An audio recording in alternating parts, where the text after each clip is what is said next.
Hello and welcome to another Daily Digest video. I'm Merriam, and today I'm playing a little bit of Standard, and I'm playing with a really cool deck. This is a Standard Reanimator brew. We got Strategic Plannings and Champion of Wits to fill our graveyard with a variety of cool creatures. Traverse the Ulvenwald to operate in this Delirium space. Some of them are more mid-range than others. Then we're using Ever After to return 2 at a time, create these huge battlefield swings. And unfortunately, that means our deck's a little slow because we've got a lot of time to set up. So things like Yahenni's Expertise and Fatal Push are hopefully going to buy enough time against Mono Red and other aggro decks that are pretty dominant in Standard right now. But if we get to that point in the game, then we're certainly way more powerful than them. We should be able to take over. And this hand, we got a setup piece on turn 2.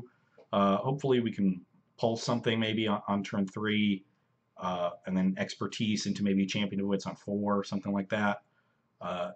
And set up from there. So I will certainly keep this. They have won the die roll. How lucky. And Mardu. Okay. Kind of like that they have a Toolcraft start because that means Expertise will be very good.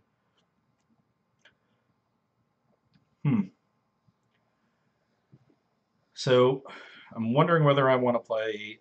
I should just play the Swamp because the Sunken Hollow can come in on turn 4 after I play this Forest and Sanctum on the next 2 turns. This gives me the option of pushing if I want to. My opponent has a particularly fast start. I might want to save the damage. But I think I really want to Fatal Push a Heart of Kirin. As difficult as that might be, because I'm going to planning next turn.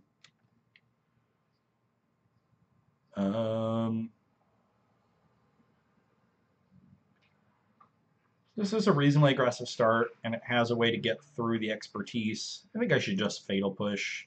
Without seeing Heart of Kirin, I think my best bet is using Fatal Push aggressively to protect my life total. The Expertise will do enough. Now we can cast Strategic Planning, and it saves us at least 6 life, probably 9. And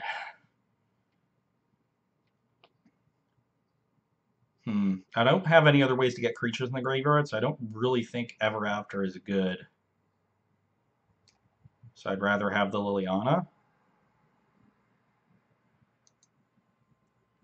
Put the other 2 in the graveyard. I can pulse back the island if I want to next turn. Not a great play. But we'll see what we draw. Oh, maybe not a Mardu deck. Maybe a much more aggressive deck. I guess I should have noticed that from the basic planes. Now this just looks like a Mardu aggro deck as opposed to really Mardu vehicles. I bet they still have Heart of Kirin, but it might go up to Gideon, but probably without the transformational sideboard. I like another Strategic Planning. I think that's better than playing Pulse. We can cast that next turn off the Expertise and maybe get something back that we like. So, yeah, I definitely like getting back Demon of Dark Schemes, and I think I like taking a Kalitas. Kalitas seems quite good. Yep. And, yeah, let's play Sunken Hollow and pass the turn. So we'll play Forest Expertise next turn, cast the Pulse. Maybe I don't even get back the Demon because then I can't bring it back with Liliana the following turn. Well, we're going to take a pretty big hit here, go down to 9, but Pulse bringing us back up to 11 should really stabilize things here. Opponent down to 2 cards in hand.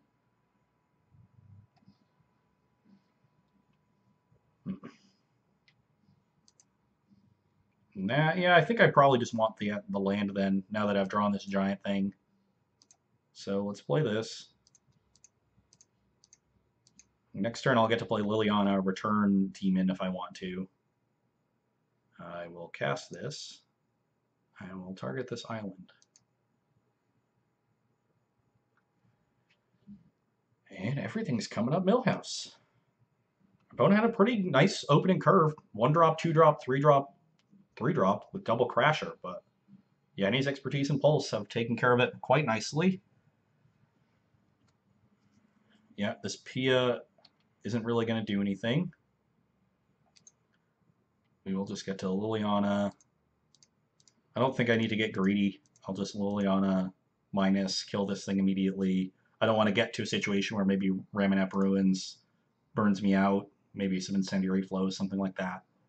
So let's return Demon of Dark Schemes. So we hit one of our best bullets in the matchup here too, which is nice as our reanimation target. Well, something like Noxious Gear Hulk would have been really good too, which is the most common one. We have 2 energy now. This is whenever any other creature dies. So Kalitas stops their stuff from dying, which is kind of a nombo, but I think that'll be fine. Definitely making a zombie. Didn't really melee anything important. I can play Kalitas, or I can play 2 Champions of Wits. The 2 Champions leaves me 1 short of killing them. And I think I just want a champion to get this demon in my graveyard. I could probably kill them if I reanimate demon next turn.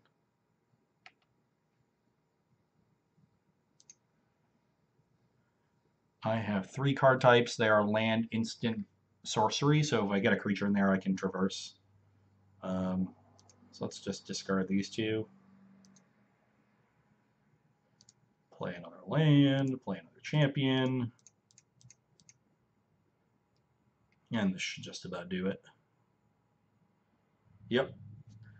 I could do a whole host of things on the next turn to finish them off. None of which are super necessary. I think at this point we board into more of a control deck.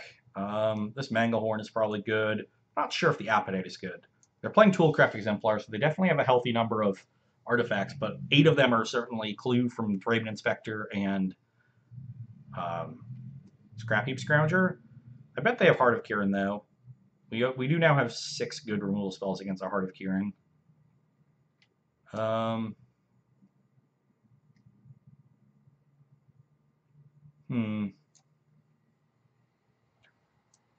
think mainly I'm just going to be more of a Delirium control deck in this matchup, so I want more removal. I'm probably just cutting the Ever Afters and these 8 drops. So do I like any of these other cards? Green Warden is kind of meh.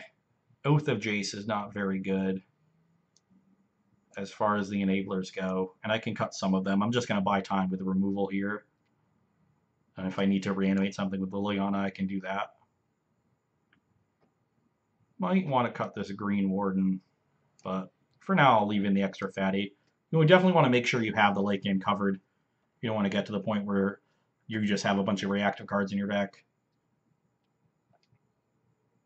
And they're able to draw out of it or draw out burn to kill you. No lands, easy mulligan. Ugh.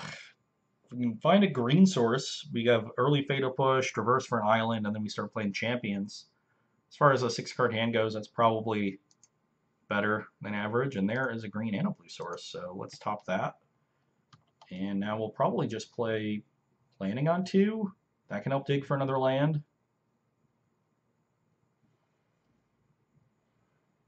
Omat Courier is another artifact. That is fine. We can hold off, see if we want to Fatal Push something else, but I imagine the Courier is what's getting got.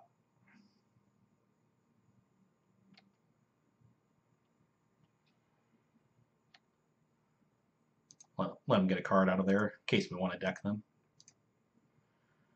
Playing this Fatal Push.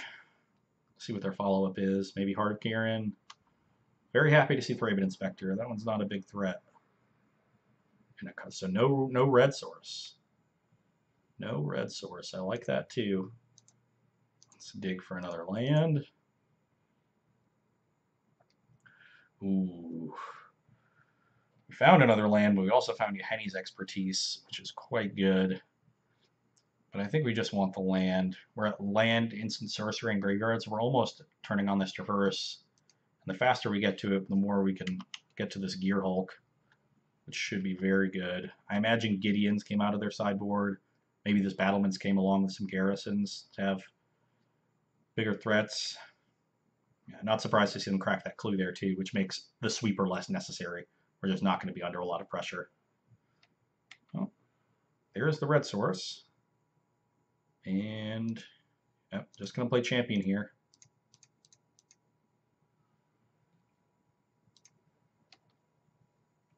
See what we find.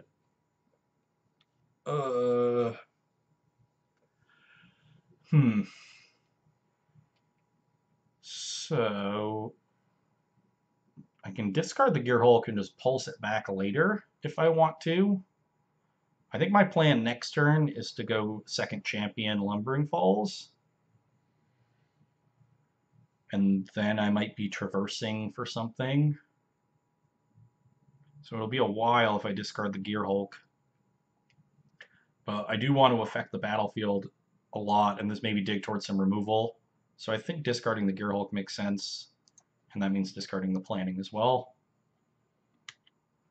I wouldn't be surprised to see an on-crop crasher here. But with 2 blockers, we'll be able to really stress the crasher. Hanwir Battleman or Hanwir Garrison would be an issue, especially with this. And they have 6 cards in hand, but we're going to get a good amount of time this game. So I feel fine.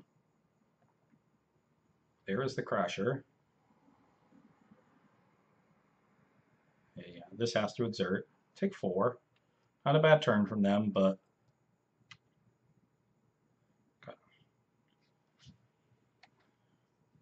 ooh, Arborback Stomper is a nice one. Okay. That might have been what we were going to traverse for anyway. Yes. Do I want to keep the 5th land? And that would involve discarding Traverse. Traverse and Grasp. This land doesn't even enter untapped, though.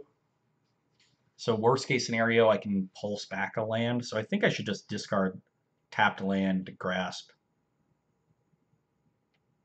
Yeah. I already have 2 black sources, so that's not a consideration. If we draw another land next turn, cool. If not, we can set up for the Arborback Stomper the following turn anyway. So let's just do that.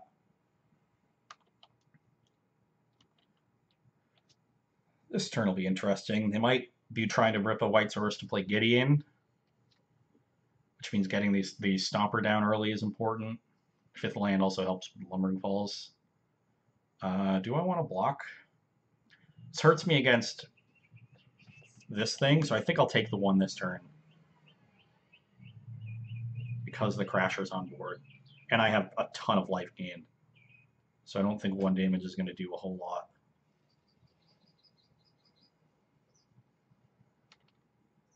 Oh, there's land 5. Perfect. We'll set up to turn the corner pretty quickly here if our opponent doesn't draw lands very soon. Might start attacking as early as next turn. Could traverse for a Kalitas. If we draw land, could traverse for Ishkana.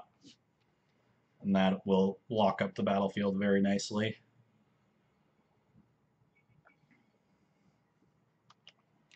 I think this game is pretty close to over. A little premature saying that when they have 7 cards in hand, but we've gotten to the stage of the game where our deck is so much more powerful than theirs. We're playing these Arborback Stompers. We'll be able to eternalize Champion Wits at some point. The 2 cards in our hand are both excellent. We're going to keep gaining a bunch of life. And we get to draw a card every turn. A card could be anything. It could even be a boat. Well, it couldn't be Sky Sovereign, Console Flagship, because that's not in our deck, but it could be anything but a boat. Looks like they did not draw another land, which is probably frustrating for them, because they really need to double spell to get ahead. Even a second on-crop crasher is not a big deal. They'll be able to get in 5 here, still be at 13. We'll trade off for 1 of them.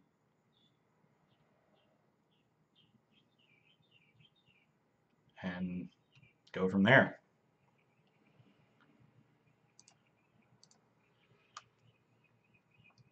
So we're at 13. Fatal Push is great. Do I just start attacking at this point? I think I can pretty safely start doing it. Just traverse for Kalitas so I have another thing. Yeah, Manglehorn's not going to Not going to do anything here. Where are you, Kalitas? There we go. We even have a removal spell now to follow it up, so I like this plan. And do I attack for 5 or 7? I'm at 13. I think I could afford to just attack for 7. I'll just get this game over with. Like a threaten on Kalitas or something still only deals me 5.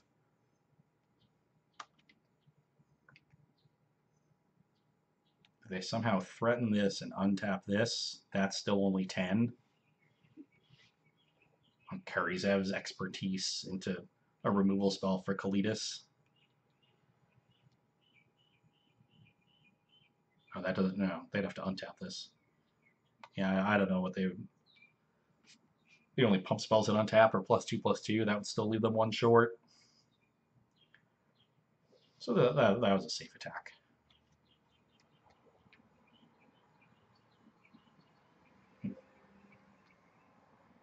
And they'll have to start jump blocking here. We'll gain a bunch of life with Kalitas and Pulse.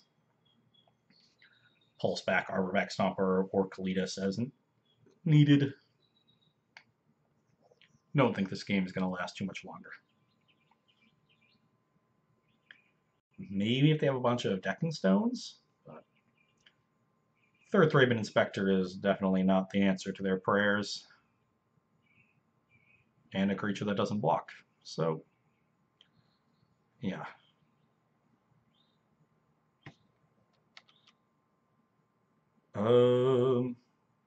So attack with all 3. It looks like it's 1 short, but they have to block something or they die to Fatal Push plus Sack Zombie. How will they block then?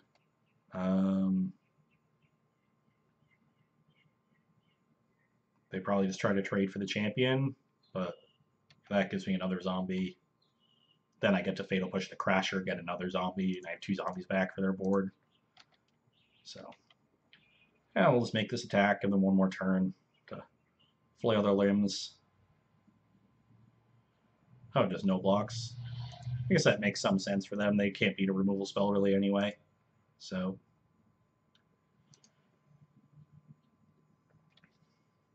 show them that they're dead.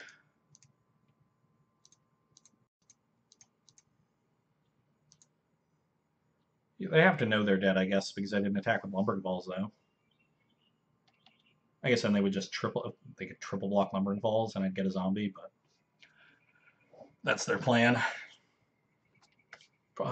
Surprisingly easy win in a matchup that I thought might be troubling for our deck, but we did draw our tools for the early game. We had Yahanni's Expertise in game 1. We had Fatal Push on turn 1 both games, so drew the cards in our deck we need to contend with them. Had some nice smooth draws and drew some of our better fatties in the aggro matchups with our sideboard Arborvex Stomper in game 2 and Demon Dark Schemes in game 1. So good draws on our side, but we also just won both games really, really handily. So I think there was a lot of room there to make our draw a little bit more towards average and still come out victorious. So pretty impressive showing for a deck, and especially in a metagame that is so aggro dominant right now.